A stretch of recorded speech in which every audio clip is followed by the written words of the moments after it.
इस सरकार का जो बुलडोजर प्रतीक बन गया था, उसके खिलाफ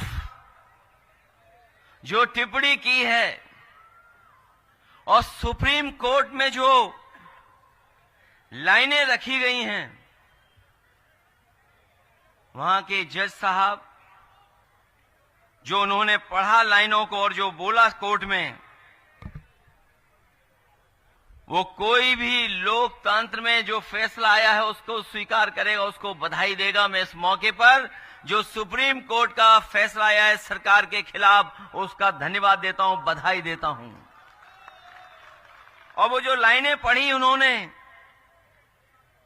जिस तरीके से घर तोड़ा गया था बुलडोजर से, उसके खिलाफ कोर्ट में गए और उसके बाद जो जजमेंट आया है, ऐसे कम फैसले होते हैं जहां पर सरकार को जुर्माना देना पड़ता है। क्या कोई सोच सकता है कि सुप्रीम कोर्ट ने सरकार पर 25 लाख का जुर्माना लगाया है? न केवल जुर्माना लगाया है, बल्कि ऐसे दोषी अधिकारियों के खिलाफ कार्रवाई करने के लिए भी कहा है जिन्होंने बुलडोजर चला करके किसी का घर तोड़ने का काम किया है। आभार प्रकट करना चाहता हूं। ये जो चुनाव होने जा रहा है, ये बहुत ही विशेष परिस्थितियों में चुनाव है। यहां के जितने भी लोग हमारे आए हुए हैं, समाजवादी साथी, कांग्रेस पार्टी के, पूरे उत्तर प्रदेश के लोग जानते हैं कि इस विधानसभा का जो चुनाव होने जा रहा है वो जबरदस्ती चुनाव कराया जा रहा है। और यहां पर हमें याद है, बहुत सारे साथी समय समय पर कहते थे कि भारतीय जनता पार्टी और कुछ लोग इस कोशिश में है कि चुनाव हो जाए। मैं बात उस समय स्वीकार नहीं कर रहा था, लेकिन जिस तरीके से कार्रवाई सरकार ने की और जिस तरीके से झूठे मुकदमे लगाए गए, उसकी वजह से आज हमें और आपको चुनाव के बीच में जाना पड़ा है। ये चुनाव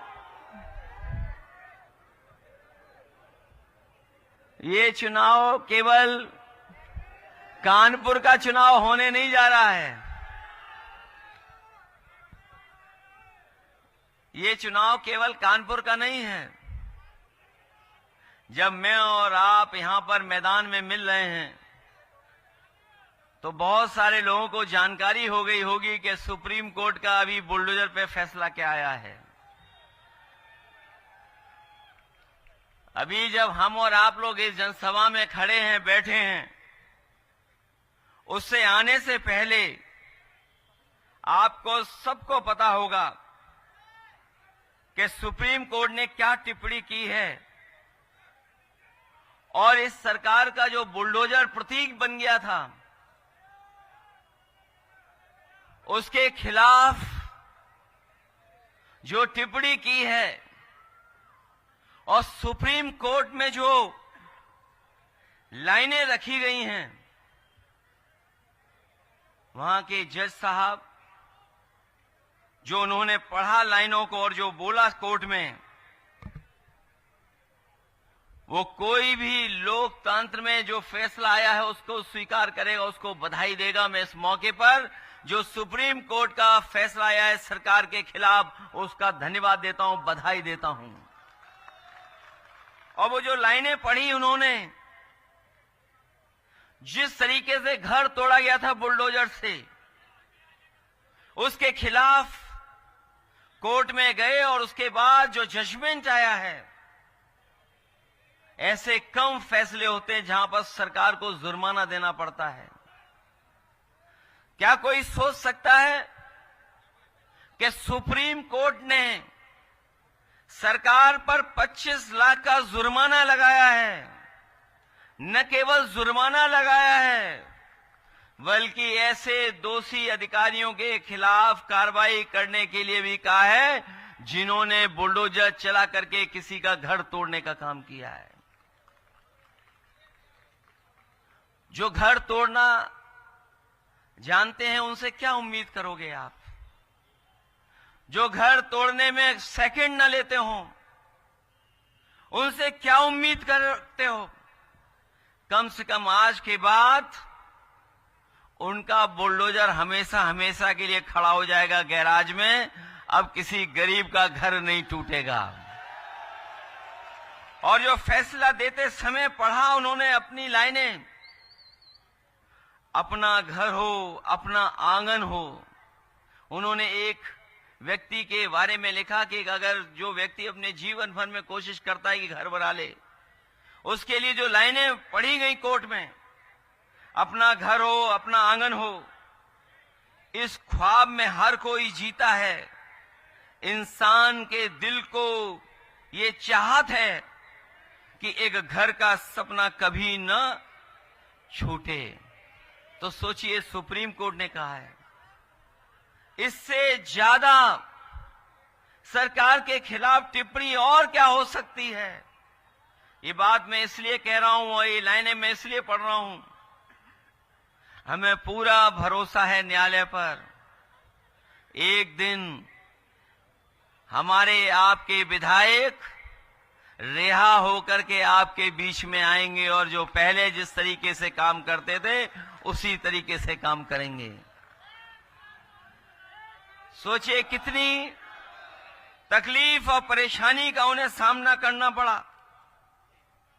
वो जो झूठे मुकदमे लगे जिसकी वजह से जेल जाना पड़ा, और जिन परिस्थितियों में चुनाव हो रहा है, आज उनकी पत्नी जो कभी चुनाव में नहीं निकली बाहर, कभी पब्लिक कार्यक्रमों में नहीं पहुंची, लेकिन सोचो परिस्थितियों ने क्या परिस्थिति पैदा की कि आज समाजवादी पार्टी ने उन्हें अपना प्रत्याशी बना करके इंडिया गठबंधन के सहयोग से आपके बीच में चुनाव लड़ने के लिए पहुंचाया है।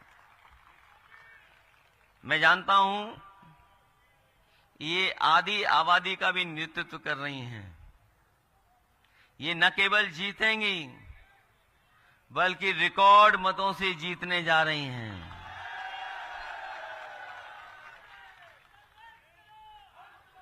इसीलिए आपने देखा होगा लोग जो बीजेपी वाले हैं वो घबराए और डरे हुए तो है ही हैं, लेकिन जब से उपचुनाव की तारीखें आ गई हैं वो कुछ हिले हुए दिखाई दे रहे हैं। और याद रखना, जो टालेंगे वो चुनाव हारेंगे। और अगर मैं सच्चाई कहूं और प्रतिशत के हिसाब से कहूं तो इस बार भारतीय जनता पार्टी 100% चुनाव हारने जा रही है। और सीटों की गिनती से बोलूंगा तो मैं इस बार 9 की 9 सीटें हारने जा रहे हैं। न केवल हारने जा रहे हैं बल्कि लोग जो हिले डुले और डरे दिखाई दे रहे हैं, जिस तरीके से फैसले आ रहे हैं, जिस तरीके से महाराष्ट्र से आवाज आ रही है, चुनाव वहां हारेंगे और देखना उत्तर प्रदेश की कुर्सी अपने आप चली जाएगी। कोई कुर्सी को नहीं रोक सकता। इसीलिए चुनाव टाले गए। बताओ, चुनाव टाले गए घबरा करके कि नहीं टाले गए? पहले तो चुनाव उन्होंने अयोध्या वाला टाल दिया। वो नहीं चाहते थे कि दोबारा जनता वहां हरा दे उन्हें, क्योंकि मुख्यमंत्री जी खुद गए वहां पर, और एक बार नहीं गए, 3 बार गए वहां पर। 3 बार गए, अधिकारियों को लगा दिया, तमाम योजनाएं उन्होंने शुरू करा दी जो बंद पड़ी थी। लेकिन जब उनका इंटरनल सर्वे आया कि आप तब भी हार रहे हो, तो उन्होंने चुनाव अयोध्या का भी टाल दिया। ये चुनाव बताओ कब होना था आपके बीच में? आज कौन सी तारीख है? इसी दिन इन्हें चुनाव हारना था, लेकिन चुनाव टाल दिया इन्होंने। और कभी सोचा कि उन्होंने चुनाव क्यों टाला? चुनाव इसलिए टाला इन्होंने कि जब इन्हें मालूम पड़ गया कि त्योहारों के समय पर लोग आए हैं, छुट्टी लेकर के आए हैं, घर पर पहुंच गए हैं, त्योहारों के साथ साथ उन्होंने मन बना लिया था कि इस बार भारतीय जनता पार्टी को सबक सिखा करके जाएंगे। जब उनको इस बात की भनक पड़ गई तो उन्होंने 13 तारीख से चुनाव टाल करके 20 तारीख कर दिया। अगर 20 तारीख कर दिया तो कानपुर वाले लोग इतना हैं कि 13 का हिसाब पूरा का पूरा 20 तारीख को करेंगे। यहां कोई चुनाव नहीं बचा। और हमारे जो मुख्यमंत्री जी हैं वो पीडीए के बारे में जानते नहीं हैं। वो कह रहे हैं कि पता नहीं क्या पीडीए है, उनका फुल फॉर्म जो पीडीए का बताया तो मैं बहुत सोचता रहा, ये बताओ एच कहां से आ गया इसमें? जो वो पीडीए का उन्होंने फुल फॉर्म बनाया, मैं सोचता रहा ये एच कहां से आ गया। और सच्चाई तो ये है, जो पीडीए वाले घबराए हुए हैं वो इसलिए घबराए हुए हैं, पीडीए के नारे से उनके पेट में दर्द हो रहा है। पीडीए मतलब पेट में दर्द हो रहा है नारे से। ये जब से पीडीए का नारा चला है और साइकिल का हैंडल हाथ ने पकड़ा है, साइकिल का हैंडल हाथ ने जब से पकड़ा है, घबराए हुए घूम रहे हैं। और हम और आप लोग तो जानते हैं कि ये कलयुग भी चल रहा है और कलयुग में सब उल्टा पुल्टा होता है। तभी आप देख रहे होगे बोल भी बहुत रहे हैं। वैसे तो हमारे यहां परंपरा ये है कि जो ज्ञानी होता है वो चुप रहता है। तभी हमारे यहां परंपरा चली है मौनी बाबा की। लेकिन पता नहीं उल्टा पुल्टा क्यों हो रहा है। लगता कलयुग है इसलिए उल्टा पुल्टा हो रहा है। जो बुनियादी सवाल हैं उनका जवाब एक भी नहीं है सरकार के पास। सोचिए आप, जो बुनियादी सवाल आज है, आज सबसे बड़ा सवाल ये खड़ा हो गया है कि नौजवान हजारों की संख्या में धरने पर बैठा है प्रयागराज में। वो नौजवान कह रहा है कि हमें परीक्षा कराओ, हम परीक्षा देने के लिए तैयार हैं।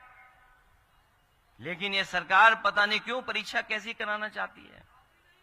जो लोग नारा दे रहे हैं कि वन नेशन वन इलेक्शन, जो नारा देते हैं वन नेशन वन इलेक्शन, बताओ परीक्षा नहीं करा पा रहे हैं। परीक्षा में न जाने कौन सा बदलाव चाहते हैं। ये योगी सरकार अनुपयोगी है। और जो आयोग है, आयोग बन करके खड़ा है, वो नौकरी नहीं दे पा रहा, वो परीक्षाएं नहीं करा पा रहा। और सोचिए पर्चे कितने लीक हुए थे, याद है आपको कि नहीं याद है? 7 साल में इतने कभी परीक्षा लीक नहीं हुए पेपर जितने इस सरकार में पेपर लीक हुए थे। और लगातार पेपर लीक हुए थे।